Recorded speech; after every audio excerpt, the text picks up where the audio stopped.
Breaking news with Paul Toole. Hello and a very warm welcome. The Cal League, the first Crip softball league in Los Angeles, presents its coffee table book of 500 Black Unity pictures by author L.A. Nutt. The Cal League uplifting families, communities and ending the sickness of gang violence that has plagued black communities for over 50 years. The Cal League players, former Crips on 11 teams, backed by their communities, create a safer environment for all LA communities.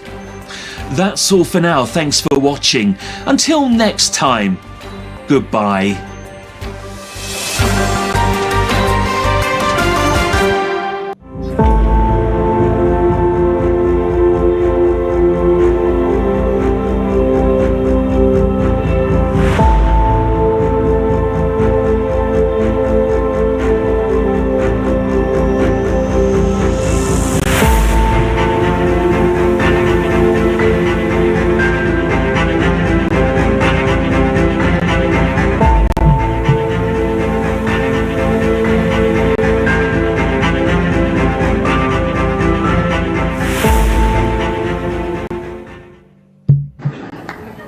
What makes you righteous? You see, I don't smoke, I don't drink. I won't fornicate and I won't commit adultery. I don't smoke dope. And I say all my prayers every day. And I give whatever I can in charity. And what else do you do? Well, what do you mean, what else? Is there something else? That's nothing. That's vanity. So you don't smoke, so what? So you don't drink. You don't use drugs. So what? What are you doing to better the condition of others? What are you doing to reform where you live? And if you do nothing to reform society with the knowledge you have received, then you are guilty of concealing knowledge. And that is a cardinal sin.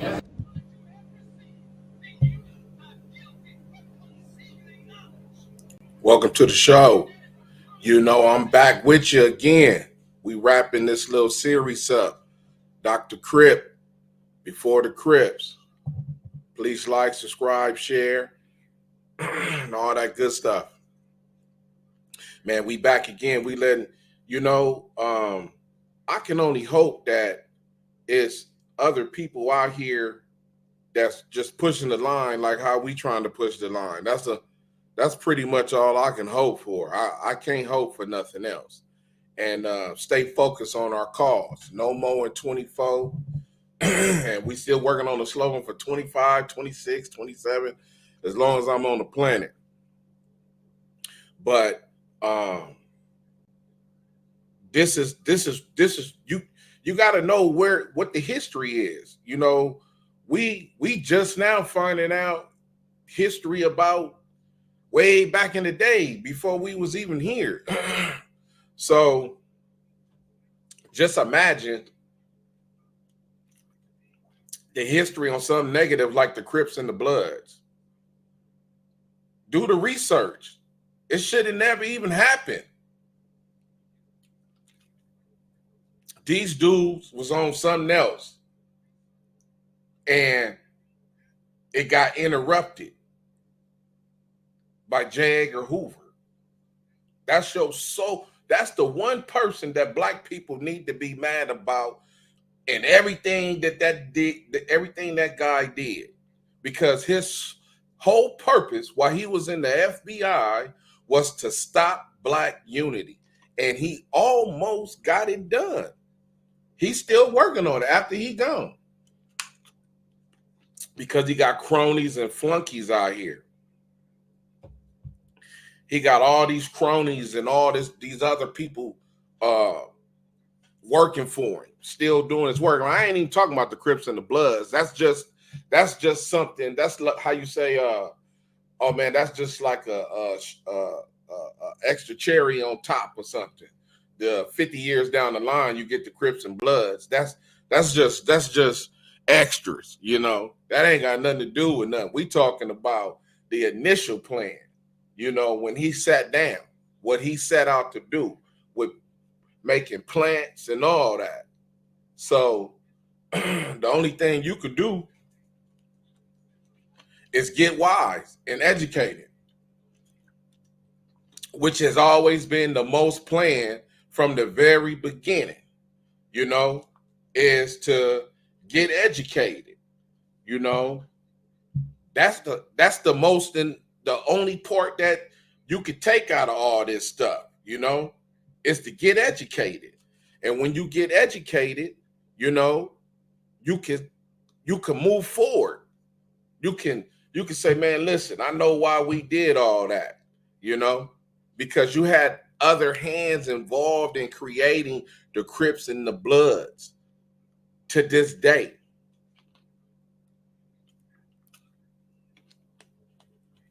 You can't blame them by themselves. You can't just blame the Crips and the Bloods. You always got to look back. And you got to start with the racism and the depression and the mental and the pressures of confinement. When you confine a people, you see what happened. You see, just look around the world. When you confine a people to a certain area, look what happened to them, and you take away everything. We just the worst of the worst because we the best of the best. He told you that the one thing you don't want these dudes to do, talking about black people in general, is get black unity. I think I might end up dying for that now. That might, if it ain't something natural or something, it might be black unity. Like, man, I'm going for something too, you know. And it's to build black unity. That's it.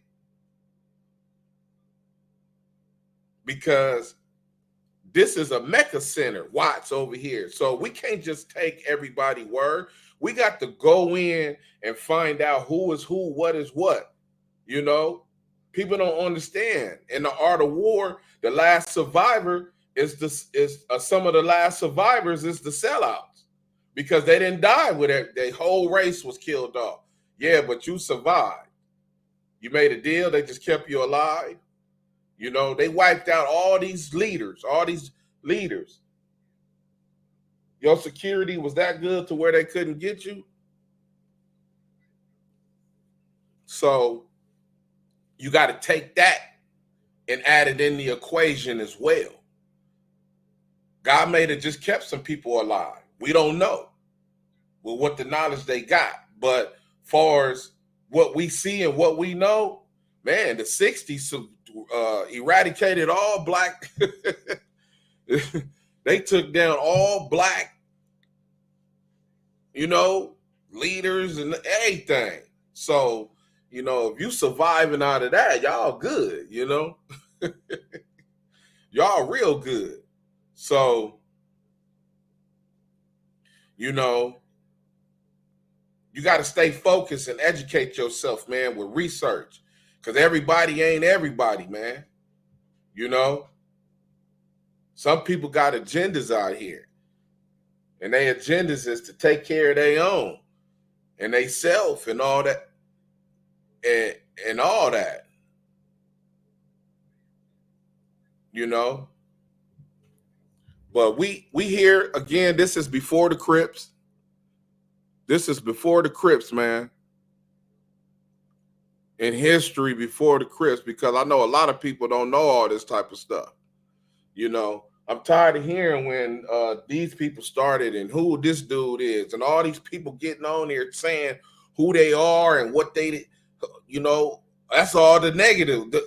Ain't none of you dudes got on there. I ain't seen none of these people get on here and talk about all the stuff that they was doing. Oh yeah, I started this street. I created this. I did that. And during that whole interview, even at the end, when you're supposed to promote something at the end, your t-shirts that you selling, anything. I ain't heard none of these dudes say nothing about no, I got a rec center. We need to do this. I'm building a program.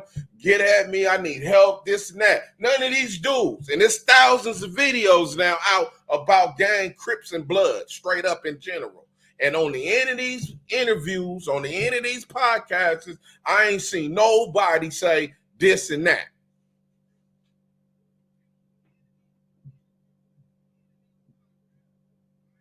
This what you got at the end. This is where the negativity come in at.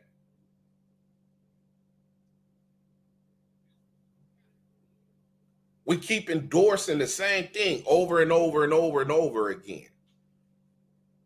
We know we got hard homies. We know we got solid homies that were solid dudes and all that. But what do that got to do with leadership? Can you lead? Did you at least get your kids on the block? Did you keep them in school? Did you help their kids get educated? Any of your homies? Did you look out for anybody? That's what the issue is. That's what the issue is. We can keep talking about all this, you know, who started this? I knocked him out. Yeah, I was there first. Yeah, it was me, such. But ain't nobody at the end of that, none of them names and none of that. Well, he got a program that he working now. We trying to change this and that, man, because I was a part of it, and here it is. It's messed up.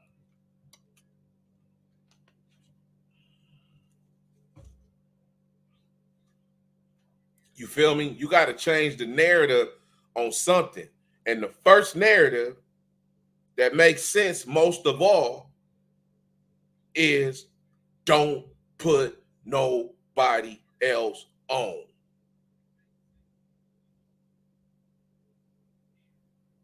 Don't put nobody else on because we know it's foul.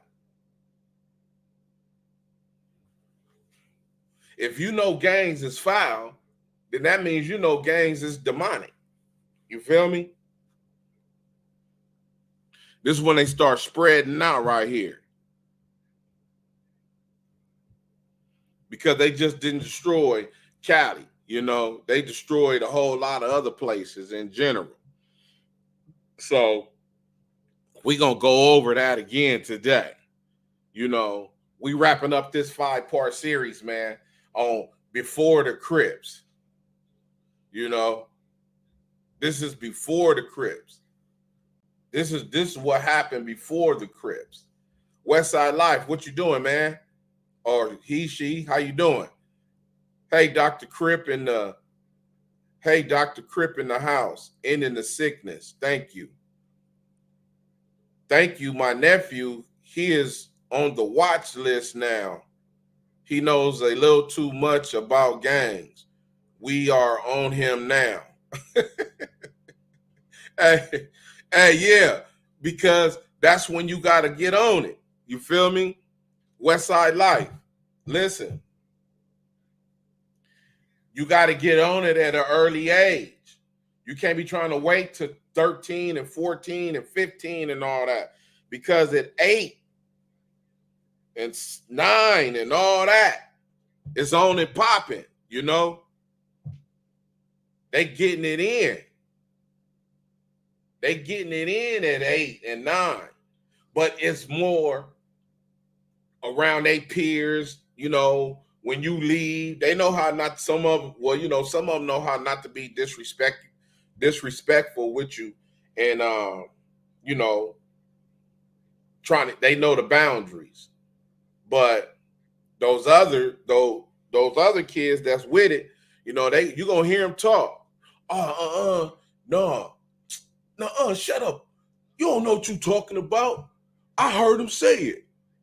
He said, Little Blue shot shot him because he was messing with his girl and all this and that. Like, so you got to pick up on that and be like, wait a minute, how you know that? Where you was at? But you can't get on him. Don't just rush him and bum rush him like that and scare him so he can close down.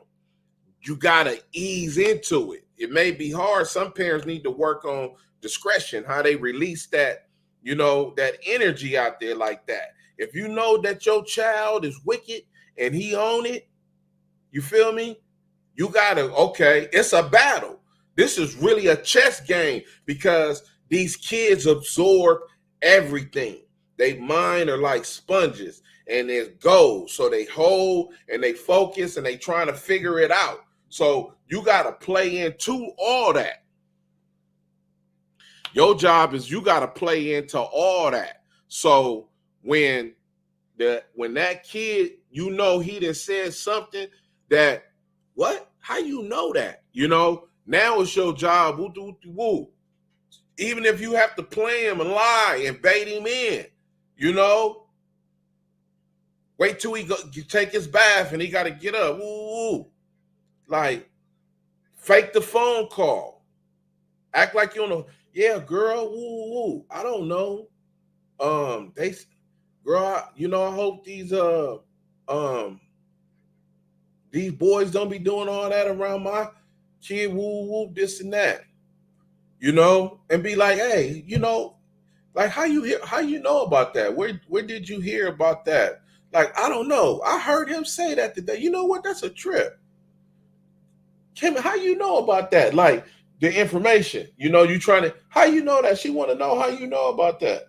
And you got to trick him. And if he think he doing something good, guess what? He going to spill his guts. So now you know he was doing something he wasn't supposed to. He trying to keep it out. Boom. And then you got him. And then now you got to let him know. You can't, punishment is not always the answer. You got to know how to deal with that child and develop that mind to let him know that this is not good for you. I don't want this to happen for you. This is not a good thing for you. Don't be interested in that like that. So, you know, you got to make sure that you talk to that kid. See, that's what Unity 1 was good at. That's where we was good at that. Unity 1. That was one of our things that we used to do a lot when we go to the elementary schools.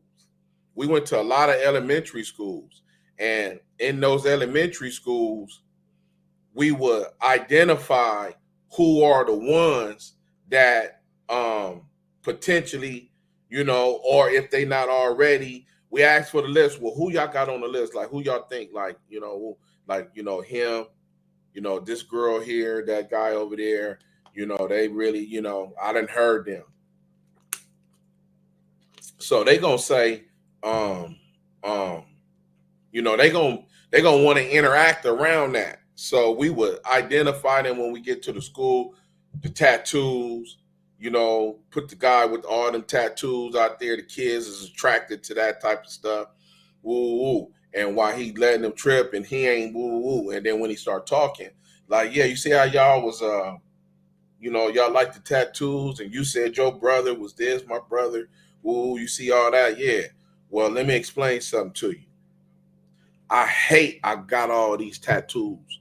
I hate that I had to prove and do this and that. I hate that because I can't live the way I want to live. I had to miss my mother's birthday. You know, you gotta, and you flip it on them. And when we flip it on them, that's like, hey, listen, when you turn 18, I'm not going to tell you don't get a tattoo, but if you get a tattoo, don't make it a gang tattoo. Don't get no gang tattoo. Don't join a gang. Don't get no gang tattoo. If you want to get your name or something like that, hey, you know, you work that out yourself. But the best is not to get any visible tats, you know. I wish I didn't have all these tattoos and woo woo. That's the stuff that we used to do at them schools. So that's the type of stuff that needs to come back in these communities to deal with these kids, because you don't want another generation This generation that's out here now, you see, they on drugs. The generation out here right now, they out here on drugs, man. Come on, man. We don't need any of that no more. We don't need a second generation of 8, 9, 10, and all that doing drugs. So that's why it should be no more in 24. We shouldn't have no more gangs, no more Crips, no more Bloods. It's going to happen sooner or later. It's going to happen sooner or later. It's going to happen. The connection is going to happen. It's going to have to be Crips. It's going to have to be Bloods. So, we're going to have to put a hold on it at some point, So why not right now? Why not right now? Get a hold on it right now. Let's get a hold on it right now.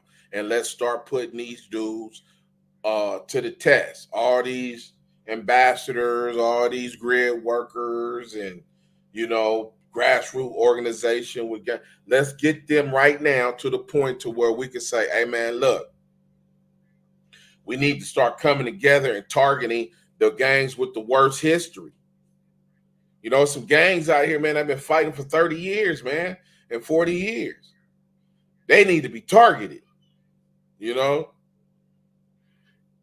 need to get targeted, But yeah, that I'm glad to hear that West Side Life that y'all own him now. Yeah, just make sure that he focused and start getting his mind away from the that environment. If people gotta, family gotta do whatever they gotta have to do, to get that kid away from that environment so they don't be, so much involved in that, trying to see, oh, my friend Tim, oh, his brother, he said he can't wait to be from the hood. He may not need to hang around that kid.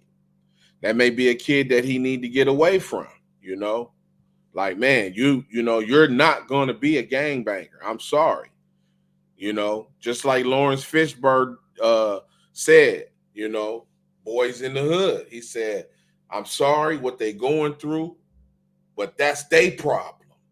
That is not my problem. You my child. So I got to be responsible for you.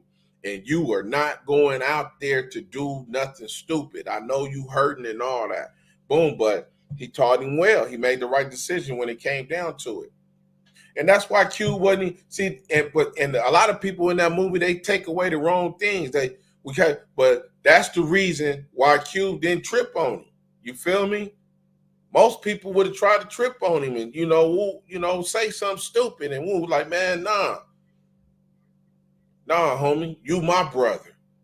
I'm finna go become something. If you can survive these streets, unfortunately, he didn't survive the streets, but had he survived the streets, that man would have came back and helped that dude do something, if he would have got a business or anything. That dude, Doughboy, would have had a job, man. Some possibly could change his life. So that's the stuff that you got to do right now, But yeah, this is Before the Crips, man. We are back in Before the Crips. This is what it was like, man. These pictures are just a little montage of the evolution of what was going on. You feel me? And how it developed. You feel me? See, that's the leather jackets. That's what them dudes was killing for. They think was leather jackets. they knocking you off behind a leather coat, man. If you had a leather coat, you could be your life could be over with, bro. A leather coat was dangerous back then, So, This is before the Crips, man. And you know, you want to look at this stuff, and you want to understand, what is going on, what is happening out here, um these dudes, they making the Molotov cocktails, you feel me, in 1966. So what are they making the cocktails for, and who are they making them for? Now a lot of people can make suggestions, make guesses, whatever, but they probably would burn it down non-black, black and brown. If you're not black and brown, you probably wasn't surviving back then. This picture right here illustrates and shows the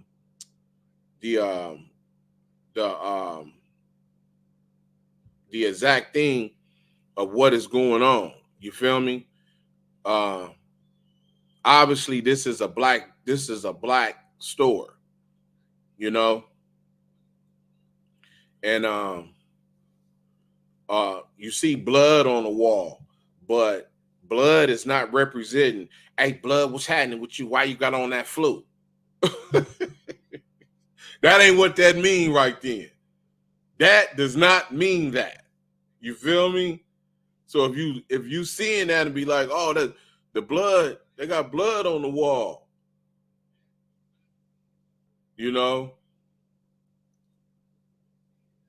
that is not what that is.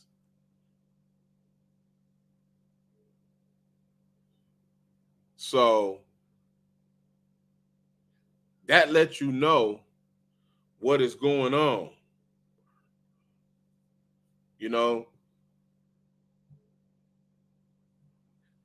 Unless that store would have been burnt down to the ground. That's a nice store. I wonder, can somebody tell me what corner that is in Watts right there?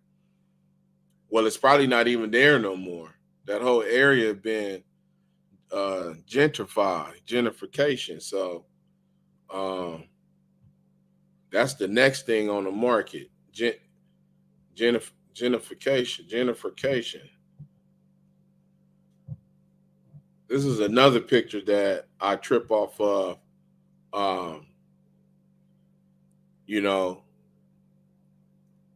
Now all these kids right here, right? Just think about it.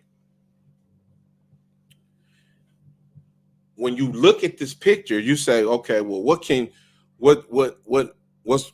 on with this picture? Obviously it's something going on. That's the housing projects in Watts, right? So, but what I see is 3 years from now, those girls, those kids, all those kids, all that's standing around right now, all those kids will eventually become Crips and Bloods. Because Raymond started in 69. And the word spread it rapidly. We know that. And before you knew it, the Crips were everywhere. And that's what every kid wanted to do. Every kid wanted to run with and everything. And it was already dysfunctional. The Crips was dysfunctional 2 weeks after Raymond started. Because when you travel 10 blocks down, that ain't your hood. That ain't your community no more. It's people and all that. But no, once you cross that 10-block radius, man, that's over with. Once you cross a 10-block radius, man, that ain't your hood no more. That's a whole nother neighborhood. And in some areas, less than 10 blocks. So that was dysfunctional then, because once these dudes was doing whatever they doing in these 10 blocks, everybody meeting at Raymond House and whatever they doing, they already created other Crips. It's already been born. Oh man, the Crips. Man, we Crips over here. We Crips over here. Raymond ain't even got to conquer them. They just Crips. They done picked up the name, running with it. Guess what? They got their own rules. So that's already dysfunctional. They wasn't organized like that. Ain't nobody giving orders. Ain't nobody listening to Raymond, Tookie, and all these dudes like that. People doing, man, we way in Long Beach. Man, we way in Venice. You got to go through police, all kind of stuff. Getting pulled over, everything. You ain't wasting your time. You know what you doing? You wasting your time in your zone. That's what they doing. They wasting their time in their zone. They going to Compton, Watts, Jesse Owens Park, Sportsman's Park. That's that area right there. Inglewood. That's a whole zone right there. They can't control what's going on way in Long Beach and Hollywood and the Valley and all that. They can't do all that. So it was already dysfunctional. So that's what you see right here. That's what you see. You see a bunch of kids that's finna become Crips. You see a bunch of kids that's about to become Crips. Their life is about to be interrupted with the most negative thing for the next 50 years. Imagine that. 50 years from then. 50 years from then. From 1966. 66. 76, 86, 96, 2006, 2024. Over 50 years.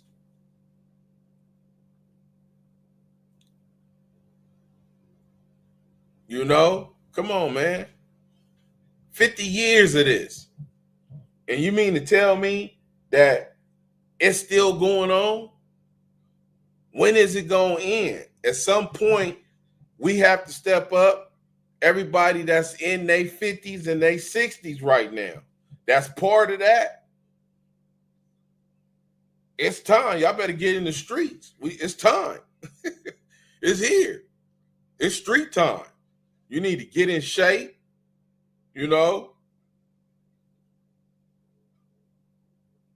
need to get in shape. You need to start working out, watching your health, because it's time. The battle is here. So it's time to get it in right now. It is definitely time to get it in right now. Welcome to the Dr. Crip Show, man. I'm your host, Dr. Crip. Today we're going over Before the Crips. This is Before the Crips.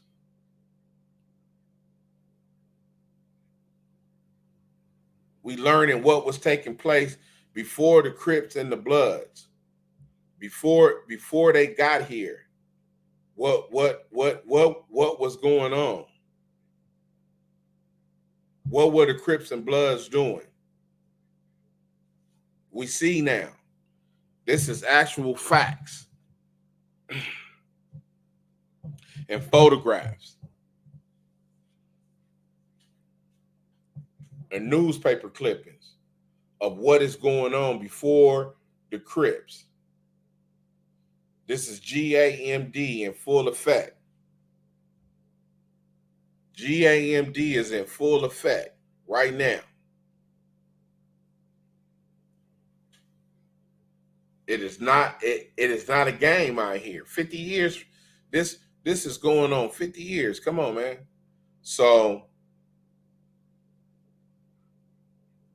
we see what was happening out here in these streets. The same thing.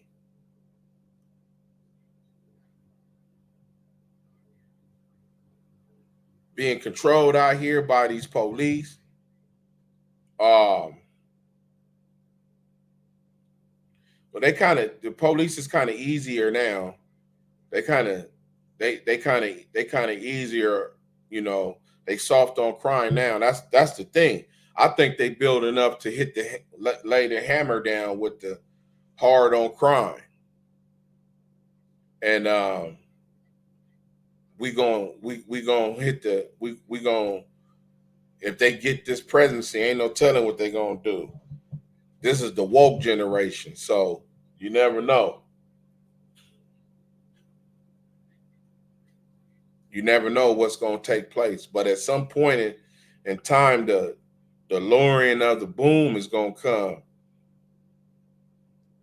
with these laws. They gonna lower the hammer on you. And they're gonna start locking people back up. Because that's what happened to a lot of those dudes. The Slawsons, the gladiators, the businessmen. They got to start getting locked up because they started warring with the Crips. You either conformed or you rebelled against the Crips. Because if this dude is 15 and you was already 21, 20, come on, man. You either conform like, yeah, okay, I created some stuff out here, in Hawthorne and Gardena and all this other stuff. Yeah, I created that. So you you the G over here. You the G that started everything. But so you took your orders from 2 15, 16-year-olds. They tell you to go do something, you got to go do it. I don't understand that. I'm not letting no 15, 16, 21, 2, none of that ever tell me what to do or how to run 9-0 or none of that. Your opinion don't even matter to me if you don't even got 10 years. I'm not even listening to you. I'm subject to take off on you and knock you out. That's how that go.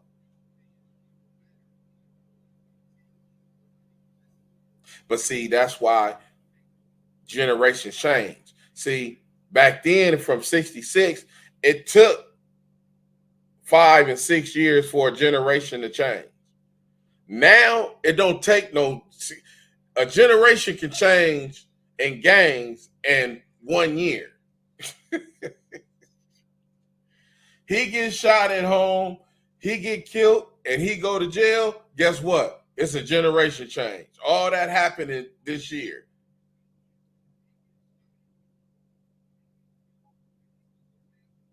Just like that. He gets shot, he at home, recuperating. He go to jail, and he get killed.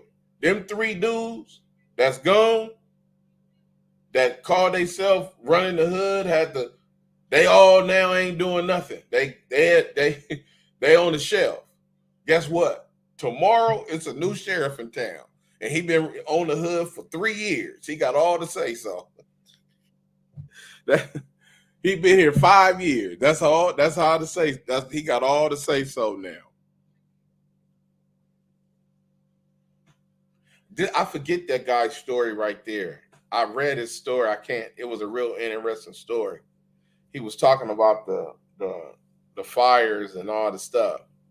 His story was putting you can get this, you got to pay for it though. You know what I'm saying? This is, you got to do research. Sometimes you got to pay for it. So, but this is Life magazine. If you're familiar with Life, it's a magazine. So, you can go get these pictures, but you might have to pay for it.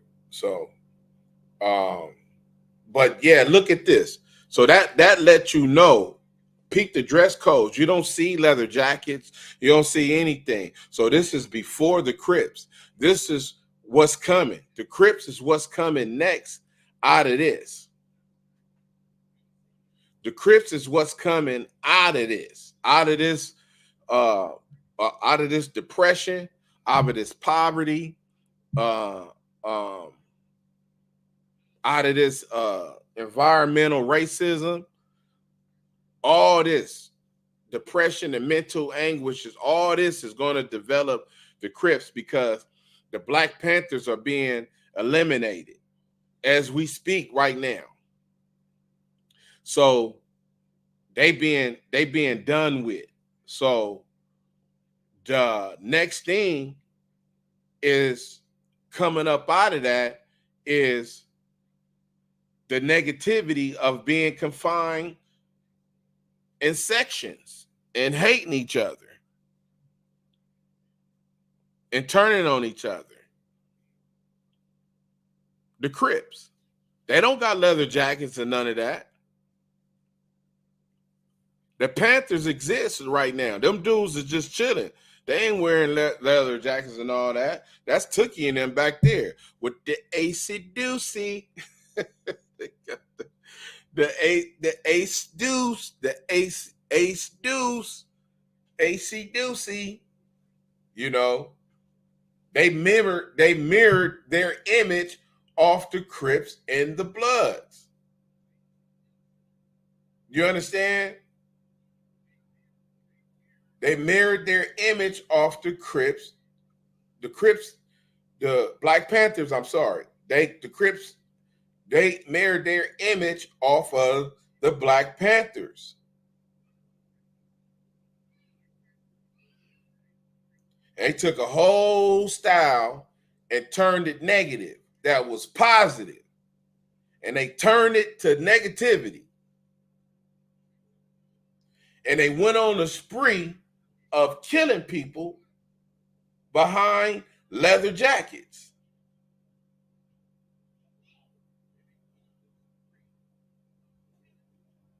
They went on a killing spree behind leather jackets.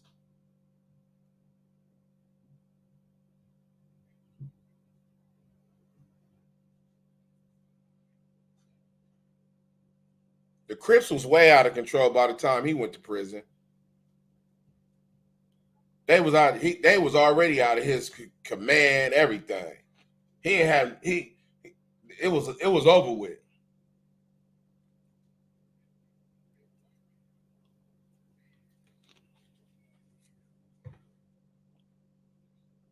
That's all you was headed to, was, if you was a Crip, to prison at some point.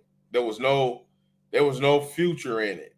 You was either going to get killed or you was going to jail.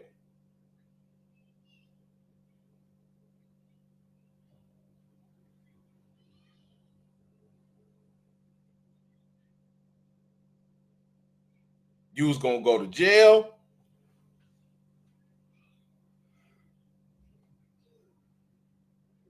and them leather jackets go. You see them leather jackets, man. That's them leather jackets.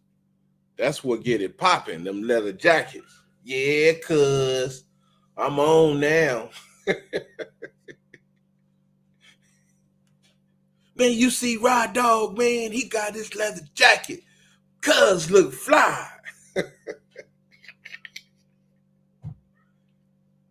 Rod Dog, where you get your leather jacket from, man? Oh, man, you know, I jacked this dude, man. He was with his grandmama, man. You know, I pushed her down, so he had to help her. And I beat him up, man, and took the leather jacket. That's who we dealing with, these dudes. You know what I'm saying? That's what we got to look forward to, is dealing with these dudes. You know?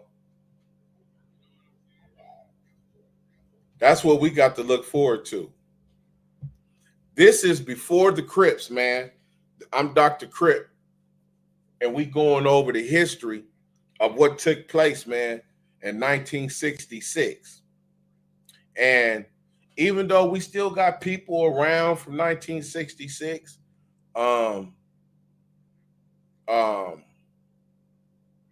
we don't know what part they played in 1966.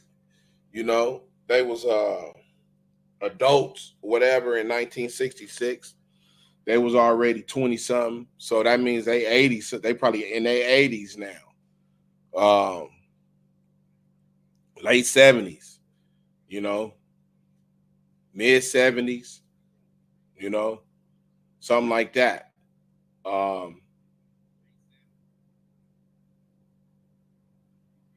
Depending on the age they were, you know.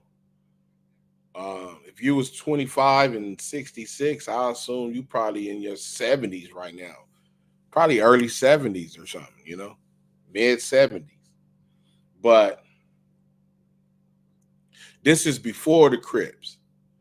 This is what you see. This is what you got going on before the Crips, before they came, before the the the the stuff that they caused, you know, the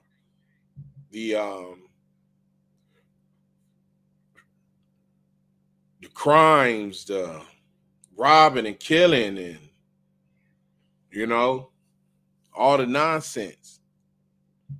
You know, none of them dudes don't got nothing. You know, we read what they tried to do. We know about the gang intervention programs and all that. From what research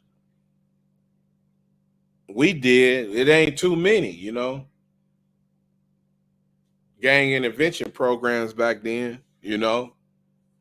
But they they did make an attempt at it, and it shows you, you know, don't hire in their 20s and all that because their minds are still, at a different uh mindset. You know, they still active. You know, when I was with Unity One, I was in my I believe I was in my 20s, maybe late 20s, maybe late 20s. But I knew the reason of why I was doing everything, you know, because I had a case, you know, so I already knew why I was getting cracking, you know. I already know what the purpose of what I'm trying to do. I'm trying to be the case.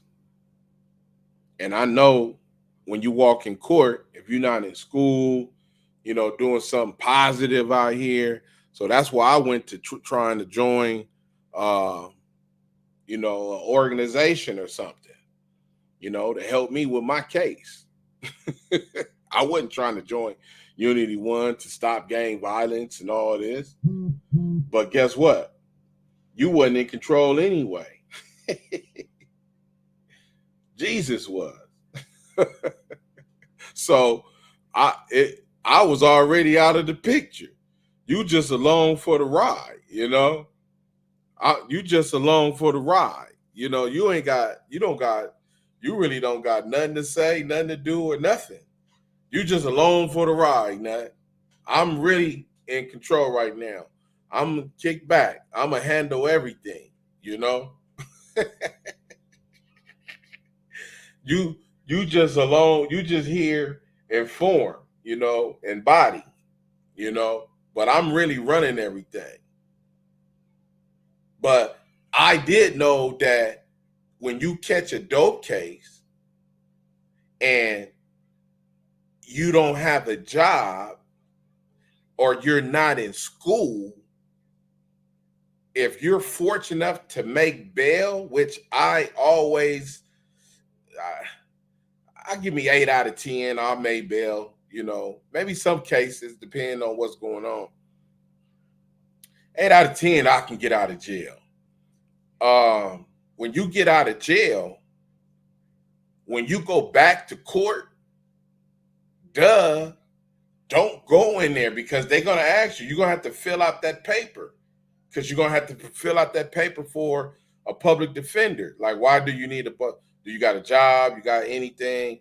Oh, no, I don't have a job, but I am in school. Oh, okay. What you go to school for? Oh, I'm trying to be a plumber. I'm in plumbing school. Oh, okay. See, that helps your case.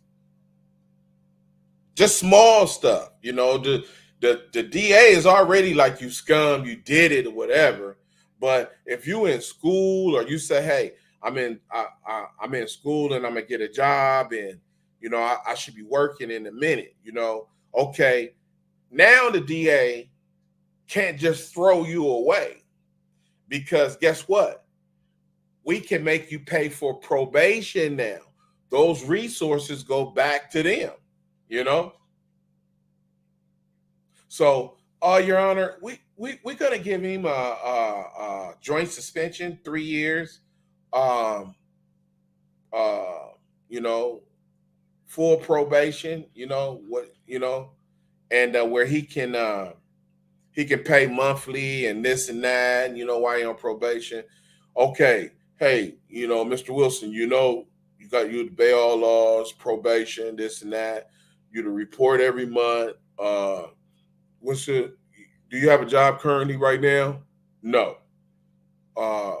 Would you plan on getting a job? Yes, sir, Your Honor. I'm in school. I go to plumbing school. I graduate in a few months, and hopefully I can get a job, and then I can start paying.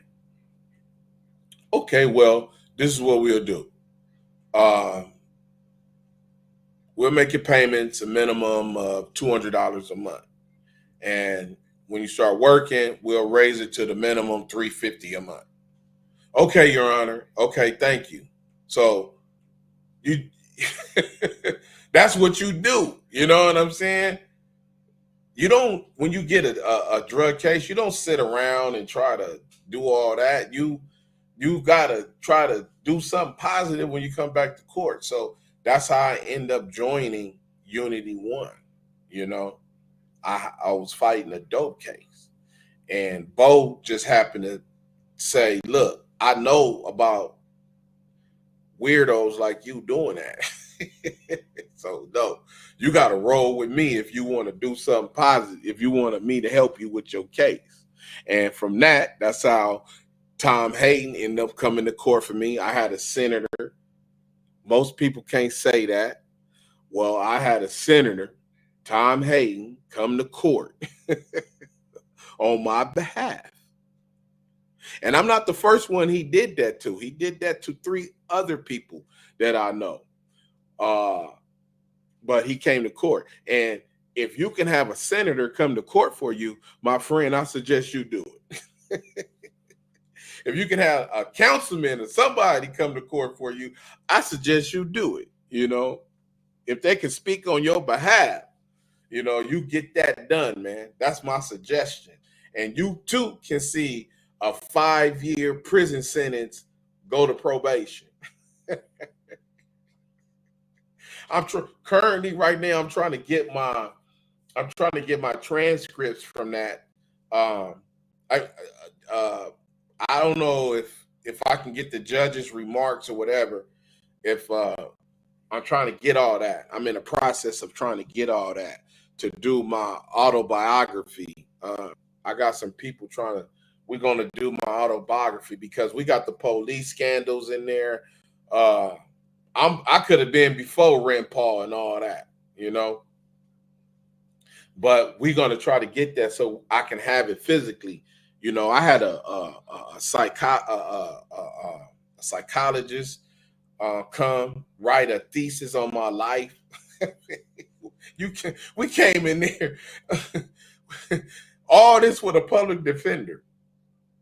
That public defender, if I call him to this day and I tell him about this case from 1997, do you know he gonna be like, man, I remember you, because nobody forgets when a senator came to court for their client. Joel Jones, Torrance Court. So, when you have a senator come to court for you, trust me, you're going to make an impression on somebody. You're going to have people paying attention, like, how this dude get a senator? When I went to the back after when I went outside because I never got in cuss, and I came in on the run. I was on the run. I came in. What is it? Almost a month of being on the run. Not quite a month, I don't believe, but almost a month on the run. When I got there, Bo Taylor was there. The Senator Tom Hayden that already came. The psychologist that did the report, the thesis on my life, and an aide for Tom Hayden. They were sitting in the front row. When me and my mother walked in the courtroom, they was already there. We were late. I gave my mama my jewelry. I gave her about $4,000-$5,000. Like, here, take this. And like, I got to turn. I know I'm going to jail today. And the first thing that happened that tripped me out was the DA came over there to me and said, "Hey, Mr. Thomas, how you doing? This your mother?" Like, yeah. And I was like, don't no DA come talk to nobody. Don't you know the DAs in LA, Compton, Superior, CCB, wherever you had a criminal case in Los Angeles, the DA talks to you foul. They talk to your attorney about you foul right in front of you, and you cannot say nothing. Homies know what I'm talking about. You'll be standing there with your public defender, and the DA say, "Oh no, Mr. Such and Such talking to your attorney. He's a thug. He's a criminal. He's been arrested 3 times prior for this. I don't care, even because they was 6-7 years ago. He's done this before. He's got caught with multiple guns. No, I'm not doing anything. He's a thug. He's a criminal. He needs to go to prison, and he's going to prison. And you can't say nothing." Only thing you could do is sit there and look at her like, what? She come over and say what's up to us. And then I was like, what's going on? Bo and them over there laughing. And the judge come out and he called the case. Woo, and he's like, hey, Mr. Thomas, how you doing? I'm like, hey, what's going on? He like, okay. He like, today is a good day, Mr. Thomas. Ooh. You know, I talked to some friends of yours and this and that, and we feel that, you know, you qualify for probation. And I was like, probation? I was like, probation? I just came in on the run. I just came in on the run.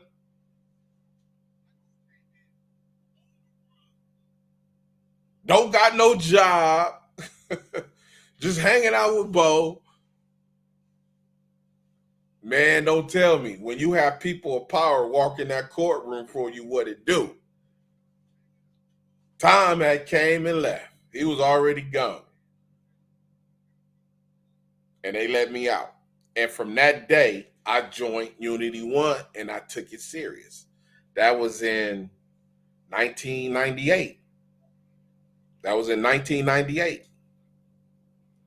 And I didn't look back for a long time. No, I rode all the way 98, 99, 2001 for the next 5 years. because Bo was on some other stuff. You know, even as good as he was still. I learned a lot dealing with him, though. You know, I can't say nothing bad about him, but other than he a Capricorn and he's stubborn, and you know he gonna do what he gonna do. You know, and I had to jump off shit. You know, because it wasn't. I seen some stuff that I didn't like, even after all that. But that didn't have anything to do with my blessing from God, because God just wanted me to get pierced in the heart with gang intervention. And once from then, even if I didn't want to do it or not, I always found myself doing gang intervention. So I've been doing gang intervention for over, like I said, close or over 25 years. One move away. Hey, Dr. Crip, no more in 24. How did working with Kobe Bryant help you in your gang intervention work? Nice show. Also about him. Nice show. Also about him. Oh, okay. I understand. Oh, hey, you know, Kobe, you know, when I was working with Kobe, when I was working with Kobe, right? How this is, see, I should have had my press credentials, but the brain, he said he came over to buy some weed, and he seen that I had transformed the office. If you go look at the show, and it tells you how I had to kick the dudes out the house in the hood that was serving and messing up some of the home, because the owner, the Swans, the Swans, the Bloods, the Swans used to cut the grass in the hood, and the homies didn't know they was from Swan. So the owner used to complain to them about you know, paying the rent and, you know, all this stuff. So the owner told the Swans one day, said, look, I got to work with the police, man, to get these dudes out of here, because they gonna, if I don't get them the okay and all this other stuff to raid the property, they gonna say I got something to do with them selling the drugs in there. So the Swans told the owner, they said, man, look, don't do that. Don't work with the police. Let us call somebody from over here, man. We know somebody from over here. Give us a chance to see if this dude can get them out for you. So the owner said, okay, all right, for sure. So the Swans called me, and they asked me, you know what I'm saying? They said, man, you know a dude named Mexican Money and Cotton Candy? I was like, yeah. I was like, yeah, I know them dudes. You know, I was like, what's that? And he was like, man, they running this your hood, you know, woo. Because I was doing Unity 1. And I would just go through there, drop off food to people in the community, kids in the park, you know, stuff like that. So they said, man, look, they running the spot into the ground, woo, woo. So I was like, all right. I met with the owner. He gave me full control over the villas. You know, I had 4 duplexes. You know, like, man, look, I can't give you the duplex in the back, you know, for free, but I can, you know, give it to you for $500 a month. I was like, all right, that's cool. I can take that. I can handle that. That's cool. So you control, or the other 3, just collect the rent for me, and you know, if there's any problems, take care of it, and just let me know what the bill is, and woo woo woo. I was like, oh yeah, I could do that. No problem. I'll call you if I need you.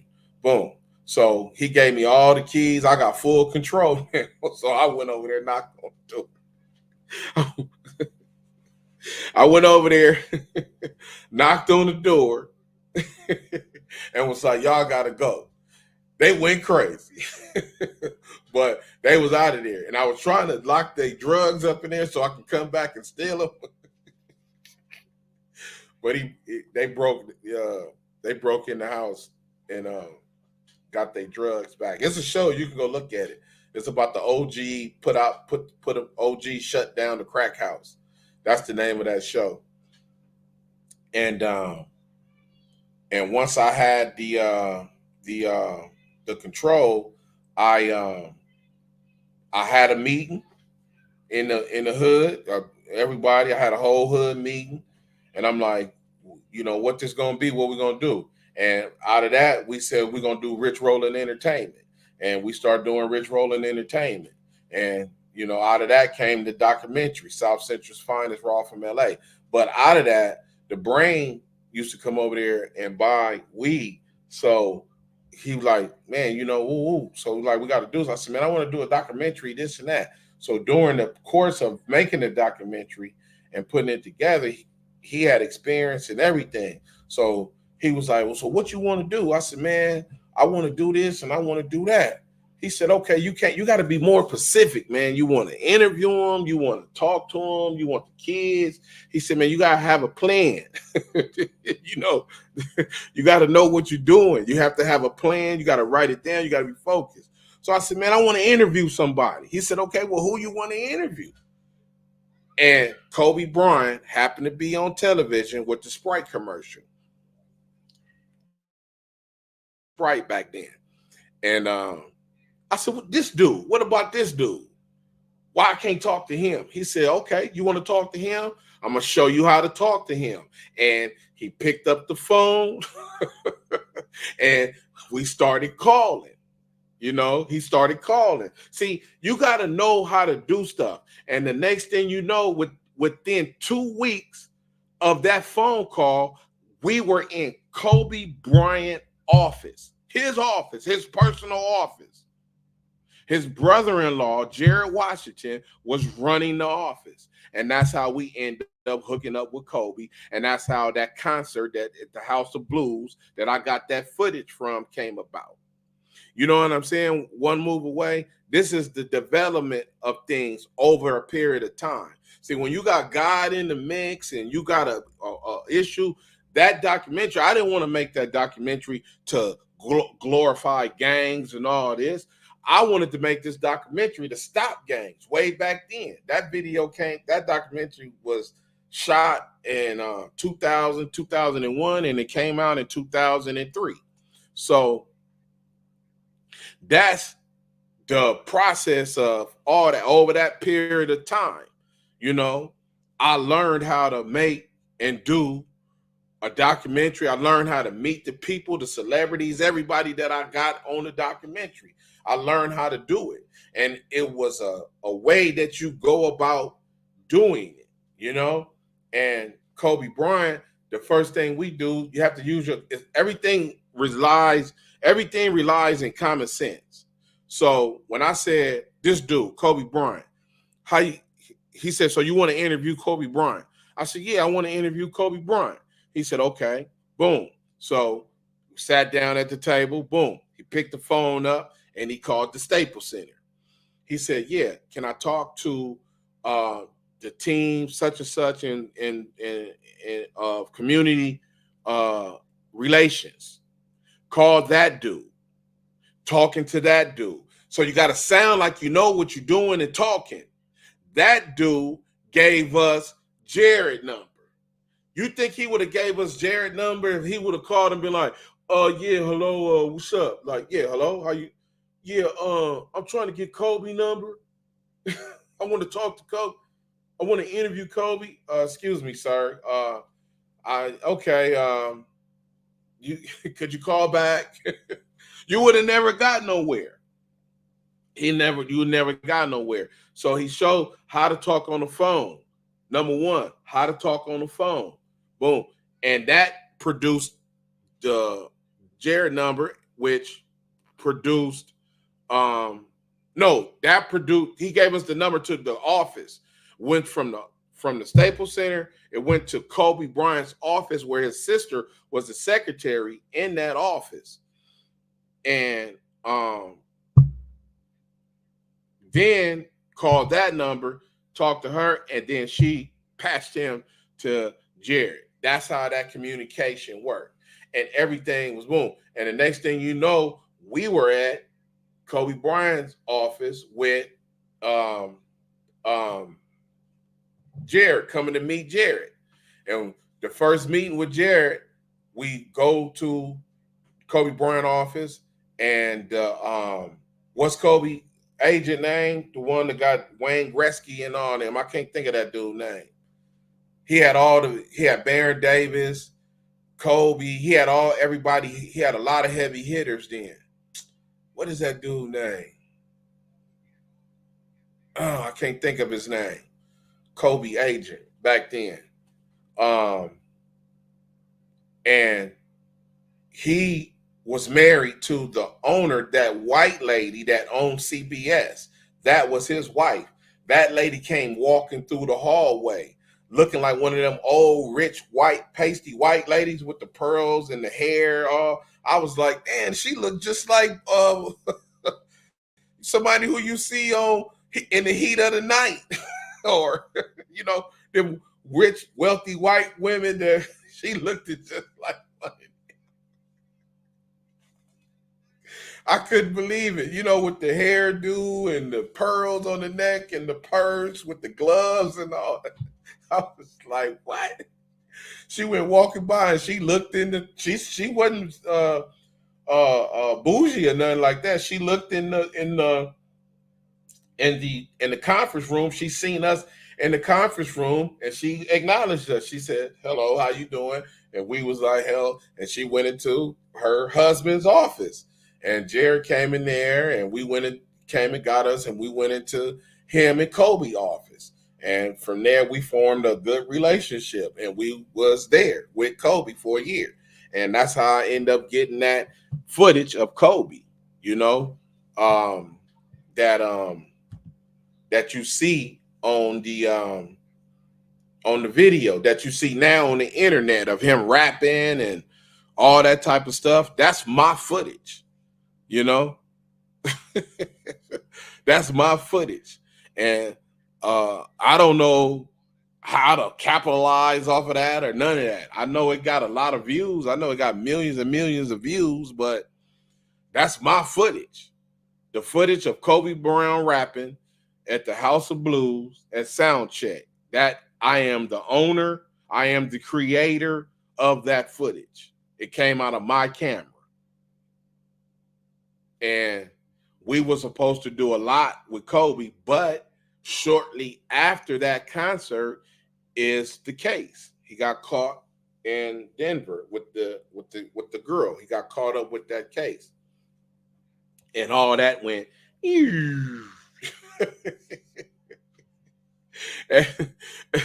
working with him, all that went downhill. It's over with.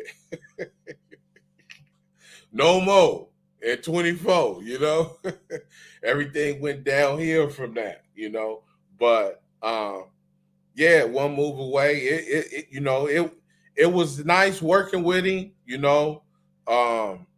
I still got my autograph picture with his autograph on it.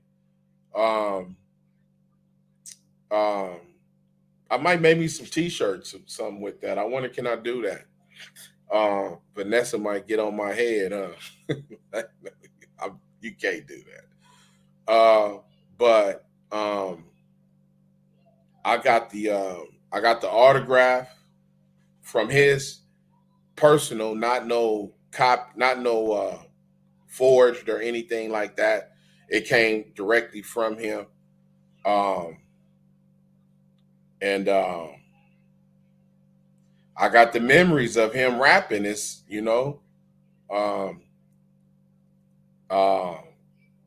seeing him on stage, and I was on stage with him. I was on stage with him and all that. And, your question was, how did it help? And it helped, like, I guess it would open up a few doors, because some people, because when it was going around, a lot of people who came to the concert that night that were in LA, I took pictures with. They probably got pictures, pictures on cell phones wasn't quite I think it was kind of like that. I don't think that technology was actually big like that then, you know. So, but there were pictures there, and I got to meet Derek Fisher there. Now that's my one regret that I wish that I could get is to talk to Derek Fisher again because I met Derek Fisher that night, and he put his hand on my shoulder, was trying to was hollering at me, and I just fumbled the football on that. I just let him get away without exchanging any kind of information with him and all that. I wish I would have done that. So if you or anybody else want to move away, see Derek Fisher, talk to Derek Fisher, tell him, man, Dr. Crip want to holler at you, D. I want to get him on camera and ask him just about that night, man, because he was like the only dude to come to support Kobe that night at that concert. So him and another guy. Now, I don't know if that was just his boy that came with him or somebody from the Lakers. I can't remember which, but he came with another person. Derek Fisher was with another dude. So I don't know who it was. But I wish that I can get that back. But far as helping me with gang intervention, it would help me because I had certain I never got to take the picture with him. The only thing that I was trying to get next was to get the picture with him, with Kobe. And that probably would have sealed it, you know what I'm saying, to get the photograph with him, in his office. We never made it that far. We were going to get there had that case not happened. Had that case not happened, I would probably still be in cahoots and everything up until his passing. I probably would have still been with Kobe, because Jared was real fond of us. He knew that we knew what we were doing. He knew that he can count on us, and he knew that we can provide information that he couldn't get all the time because of him being from Philly, and and if we needed to do something, he knew he could rely on us to get it done. So I would have been in cahoots with Kobe,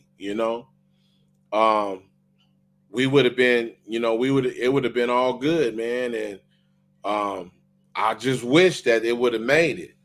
But during that time in 2001, like I took pictures on stage. Like I got some pictures, from one of the guys, but a lot of that stuff got lost. I lost the storage. So I don't even have those pictures anymore. The pictures that I had of the night of the concert of me actually being on stage with him are gone. And it's nothing I could do about it. I wish I had those pictures right now. But what I used to do is those pictures, I used to keep them with me in the car and all that type of stuff until that technology or, the email, I could pull it up on the email. I tried to pull it. That email was a Yahoo email that I used to have. And that email is long gone. I couldn't find a password for it because I've been to prison and all kind of stuff since then. So everything is really wiped out, whatever I got on Kobe is just the stuff that is probably on the internet right now. But that's a good show. I hope you enjoyed it. But yeah, you just hope stuff like that, you could use an intervention, and welcome to the show, everybody. I'm your host, Dr. Crip, and this is Before the Crips. And this is what you see is a montage of pictures and of before the Crips. You know what led into the Crips. I'm gonna start it again from the beginning. And this is before the Crips. All this. So these kids that you see right here, they eventually gonna grow up into the Crip era. They're gonna be some of the first OGs and all that, you know, because remember, the article says that the Crips had auxiliary units, the Cripettes and Crips in elementary schools. So where are those kids going? Elementary school, and they're going to be cripping in that school. They're going to be harassing kids, beating kids up, all that. All that's going to go. But this is before the Crips. This is before the Crips, you know. This is 1966. So this guy is probably protecting his house, making sure that nobody don't come rob and steal or whatever it is, you know. The fire last time, Life in Watts, 1966. So these kids are all going to grow up to be Crips. So you see that they already in their 7s and 8s and 9s. So 12, 10 and 12 and 13, all that is not far, you know. And you see no leather jackets. So even during that time of the Black Panthers, even the people during that time wasn't mimicking the Panthers. You understand what I'm saying? They had their own style, their own dress codes, you know. They laid back, you know what I'm saying? They laid back, they not worried about none of that. Now, when your boy and them come along, Raymond and Tookie and all these other dudes come along, guess what they did? They mimicked the Panthers. These dudes don't got on leather coats and all that. The Panthers are big in Watts. In 1966, the Panthers are big in Watts. They got chapters out here. They big in Los Angeles. And Watts is part, the East Side, and Watts is part of their what they got going on. So they got food programs and everything. Raymond Washington was part of their food program. He ate breakfast at their food program before. He wanted to be a Panther when he grew up. That's why he took their style. When he took their style, they wouldn't let him be one. He took their style when he formed his own, you know, because he was trying to be a baby Avalon or something, you know. And they told him, no. They socked on him and all that, you know, get up out of here.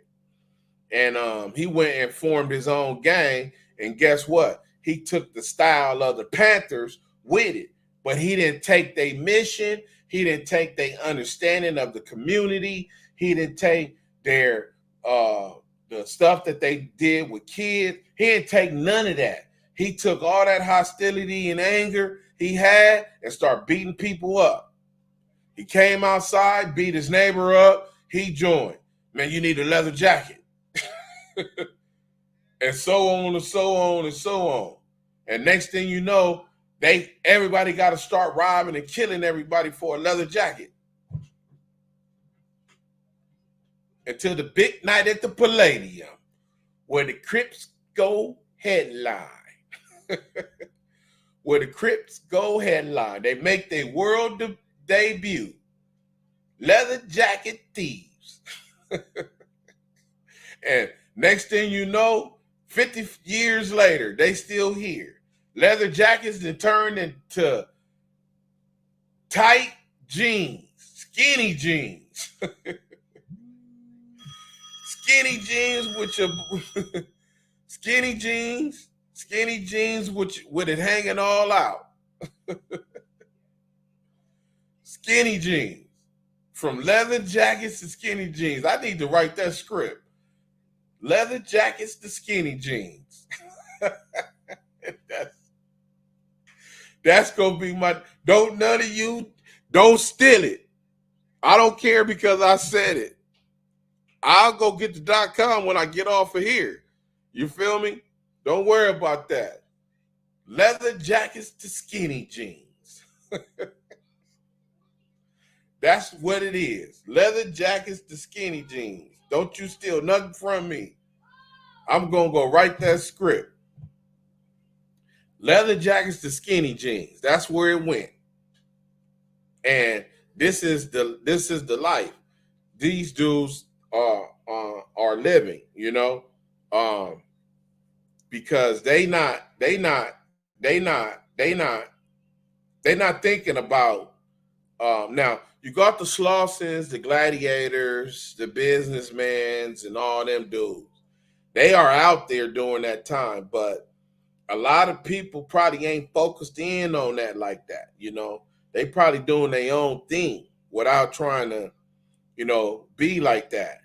So when the Crips pop up, it affects the balance of whatever they trying to do, whatever unity that they was trying to do, if they ever made it to the unity. Because remember, I read you what happened. Let's not forget, the Crips shot at the gladiators. They were shooting at them.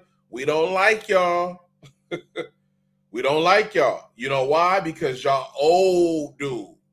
So all them West Side Crips and all that, y'all really a branch of some kids. If you saying that Raymond, if you 25 and Raymond 15, you got 10 years on him. And you mean to tell me you a West Side Crip or anything like that? If Crip come out your mouth, you following a child. Let's get that part straight. This is before the Crips. Because these dudes is kids. So if you call yourself a Crip and you younger and you older than Raymond by 7 and 8 and all that years, then homie, check this out. you need to stop lying. Cause what you say to that dude at the meetings when, hey, yeah, what's up, homie? Well, yeah. What you say when you met Raymond? Hey, homie, this how we gonna do this. No, you didn't tell him none of that. You didn't tell him none of that. Y'all scared of that dude. Y'all scared of that dude. Y'all didn't check that dude. Y'all didn't do none of that because the Crips was out of control. They was young. They was active. They was ready to shoot at y'all and all that. So y'all wasn't doing nothing to them dudes. So knock it off, man.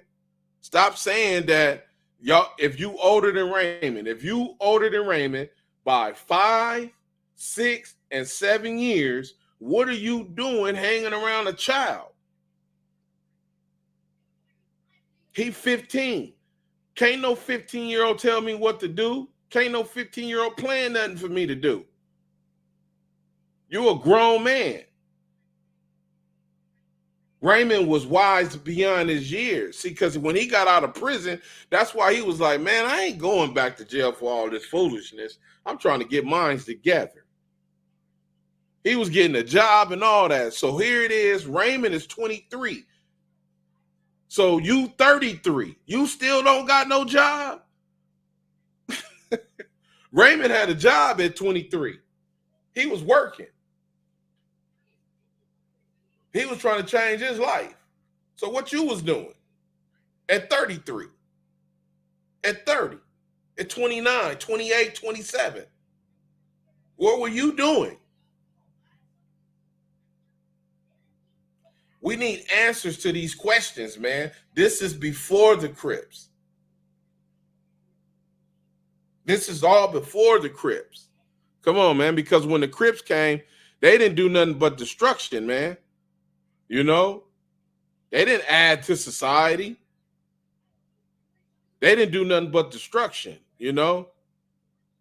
They didn't add nothing to the community. Nothing. They took away. That's what they did. They took away from the community.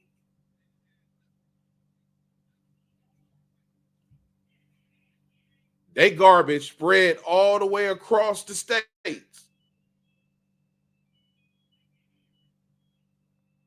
We're going to read this article. I'm going to read this article so we can see. This is what the Crips done. So now look, tell you exactly.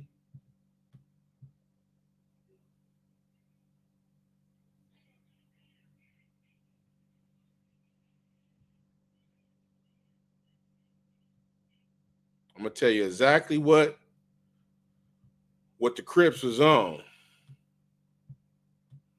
This is 1975. Violent street gang terrorized South Side.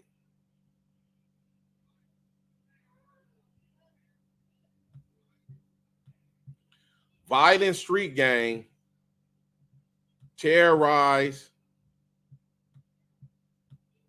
South Side.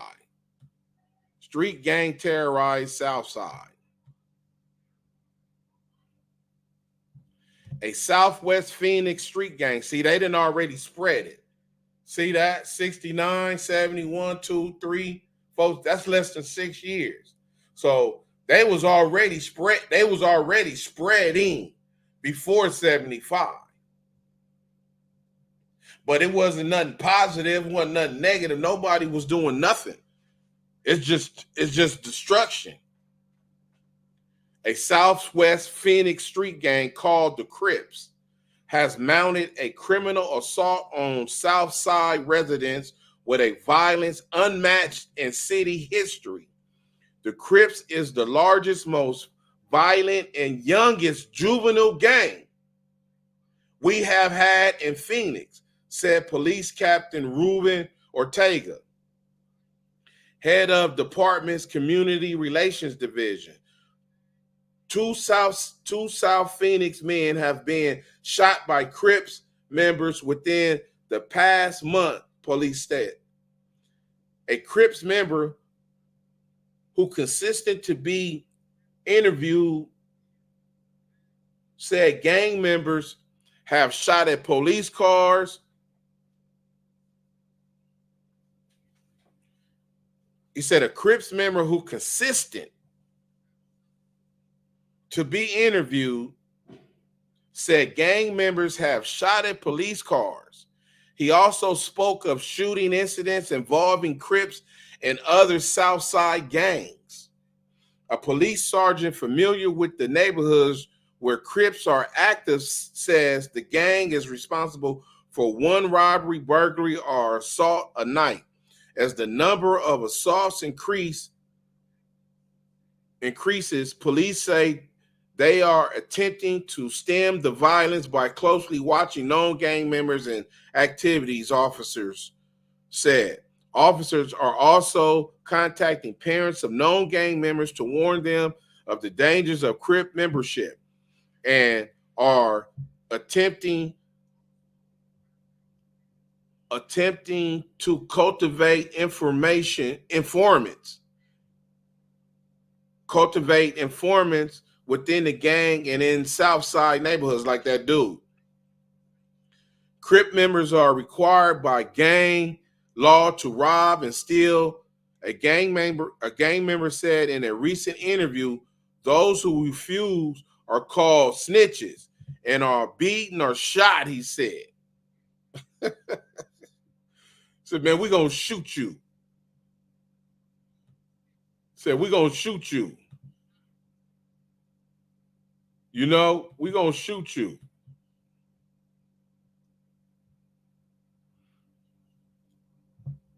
Black teenagers living in South Phoenix provide most of the Crips estimated 80 to 100 members. Some neighborhood youths who refuse to join are physically threatened by gang members.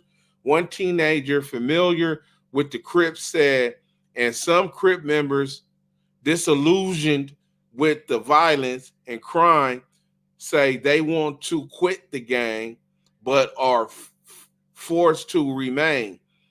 There's only one way to leave the Crips, a teenage boy told police, and that's dead.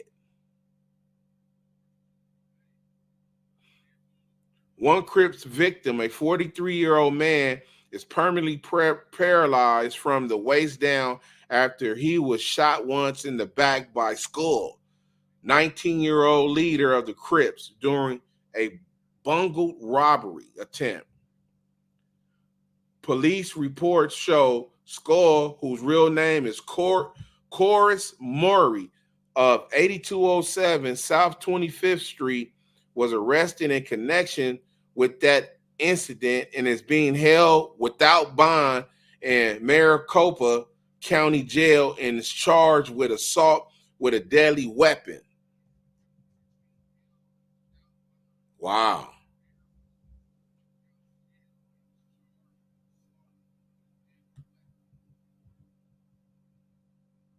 Let me see. Being held without bond with us. Assault with a deadly weapon and attempted robbery, police said. So he was charged with a deadly weapon and attempted robbery, police said. 2 other Crips also were arrested after the shooting, all 3 plus a non-member, police said. Wow. That's just one thing that they was doing when they went out to other cities and states. So this thing was never intended to be positive. So this is why we saying no more in 24. This is why we want you to keep your kids away from Crips and Bloods. This is why we want to watch our next generation of youth. That's 8, 9, 10, 11, and 12. We do not want them to fall victim to the same 50 years of senseless violence and uneducated people. We don't want no more functioning illiterates. Do you know what a functioning illiterate is? We don't want no more functioning illiterates.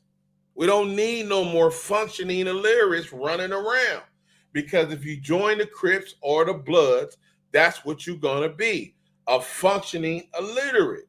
If you do everything that you're supposed to do as a Crip or Blood, as I did, and you can't walk my shoes,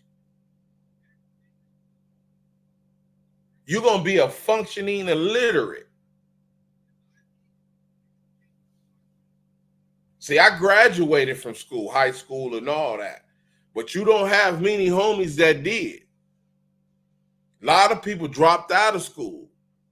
A lot of people graduated from YA, got their high school diploma in YA.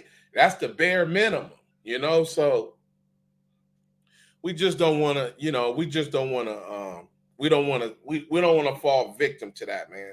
So, this is before the Crips, man. This is before the Crips. This is where the Crips came from, out of this poverty right here that you see and watch from the riots that was burnt down. Raymond used to be over here. He been over there. He been through there before. He know people in Watts. He started the Crips in 1969.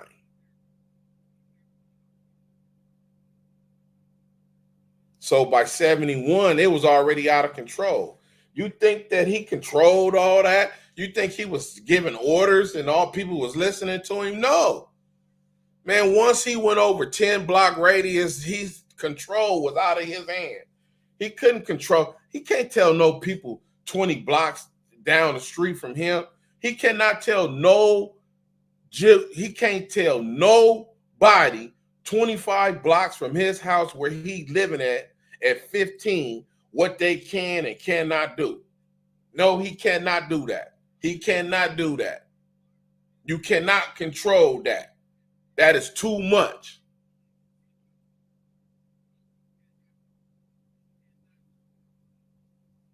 The dysfunction was already out of control in 1969 when he left off the blocks. 2 weeks when he started the Crips, that was out of control.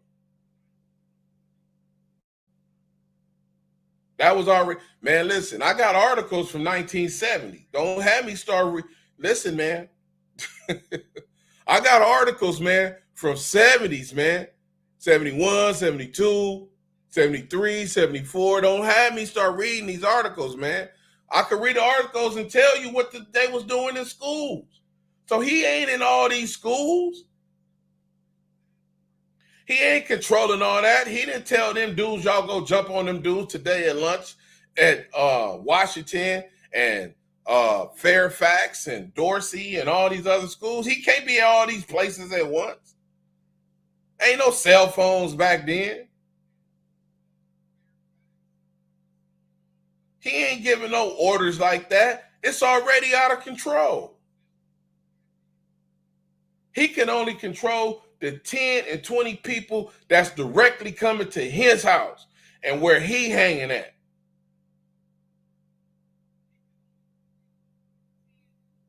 When you met Tookie at Washington, he already had Crips following him.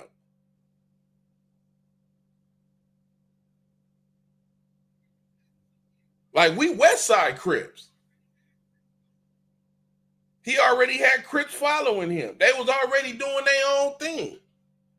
You couldn't tell them dudes what to do. Ain't no control like that. Them dudes was already doing whatever they wanted to do in the name of Crip. Whether Raymond liked it or not, you had no control over what them dudes was doing, period. And that's called dysfunction. That is not organized. And it never been organized. It has never been organized. So knock it off. This came from environmental racism, economic depression, mental depression.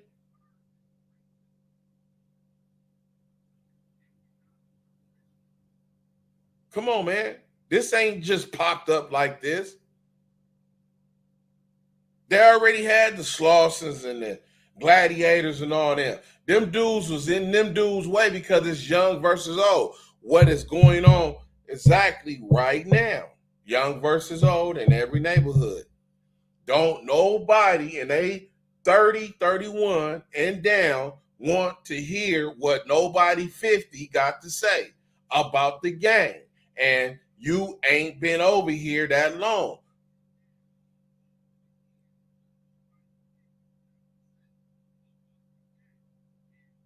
Don't nobody want to hear that. The 18-year-old don't want to hear none of that. He 24.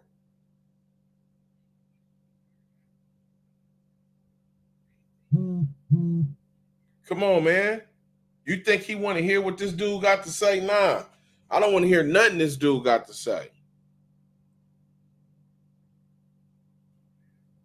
I don't want to hear nothing this dude got to say. Period. About nothing. So we need to get a grip on. We definitely need to get a grip on the initiation process of the Crips and the Bloods. That's where you start. That's number one. Violence is going to reduce itself. Get the influencers, ambassadors, and grid workers to say, no more in 24, don't put no kids on the Crips and Bloods. Get that neighborhood to say, we're not putting anybody else on.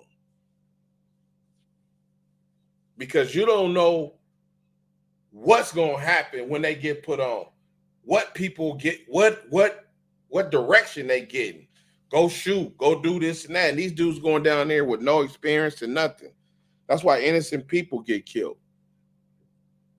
Because if you ever shot a child or killed a child, you better get on your knees. You better get on your knees. You better get on your knees and you better pray to God every night. You think because you did it and man, listen, because you go to church or something, let me tell you something. Man, you better do a whole lot more if you participated in killing a child, shooting a child, or somebody innocent, a woman, old man, or any of that. You better get on your knees and pray. Because it's not going to be good for you when you leave the camp. And I'm talking this world. It's going to be bad for you, brother or sister. Believe that. It is not going to work out good for you. So, believe that. This is Dr. Crip, man. This is before the Crips. This is before the Crips. So,